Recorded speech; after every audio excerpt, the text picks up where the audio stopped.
လောကကြီးမှာကိုယ်ကပျောက်ကွယ်နေစရာမလိုပါဘူးအပြင်ပုံမှန်တရံနဲ့တင်ဆုံးဖြတ်ကြတဲ့လောကကြီးမှာပေါ်လွင်မှုမရှိဘဲပျောက်ကွယ်နေစရာမလိုပါဘူးလူပုံအလဲမှာလည်းကိုပြောင်းလူသားဖြစ်နေစရာမလိုပါဘူးများမြန်မာထင်ထားတဲ့ပို့ပြီးကြီးလေးသူဖြစ်အောင်ကိုကနေထိုင်နိုင်ဖို့ပို့ပြီးကြိုးစားနေရပါမယ်နားလည်ရကပ်ပြီးခံမှန်းရကပ်တဲ့သူမျိုးဖြစ်ပါစေကိုလာပြီးအရန်ရောတာမျိုးတွေကိုလည်းအသာရမိပင်နဲ့တတိထားပြီးတော့လူတွေကိုဆက်ဆံပါသူမတူအောင်ထူးချွန်တဲ့သူတွေကဝေးရပါဆိုင်းရည်ပါရမီတွေပါလာတဲ့သူတွေကြီးပဲမဟုတ်ပါဘူး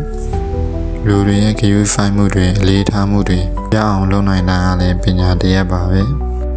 ဘလို့အတန်မိုးဝမ်းကြောင့်ဖြစ်ဖြစ်အစမှခက်ခဲပြီးတော့အပြေးပြေးပိုကောင်းလာအောင်ပိုတော်လာအောင်ကိုယ်တိုင်ကကြိုးစားလေ့လာနေဖို့လိုအပ်ပါတယ်ကိုယ်မှာထူးချွန်ပြောင်မြောက်တဲ့အရေးချင်းတရရှိလာရင်အရေးချင်းနဲ့အတူတူကိုယ့်ရဲ့ဂုဏ်သိက္ခာကိုလည်းတည်ထောင်လို့ရပါတယ်လူဘဝထဲရောက်လာပြီးလူကြားတဲ့နေရာပြင်မဲ့ကိုပြောင်းလူသားဖြစ်နေကြရင်သာလူရမဝင်ပဲလူပြည့်ရကြုံမနှက်တာပါကိုကအရေးချင်းနဲ့ဂုဏ်သိက္ခာကိုတည်ထောင်ထားနိုင်ရင်အတူအထွေအားထုတ်เสียမလို့ပဲလူတွေရဲ့တတိပြုမှုဂယုစိုက်ခံမှုတွေကရလာမှအသေးချပါပဲကိုကလူတွေရဲ့တတိပြုမှုခံလာရရင်လူရိုသေရှင်ရိုသေဖြစ်လာပြီးအရှိန်ဝါရလာတဲ့အခါ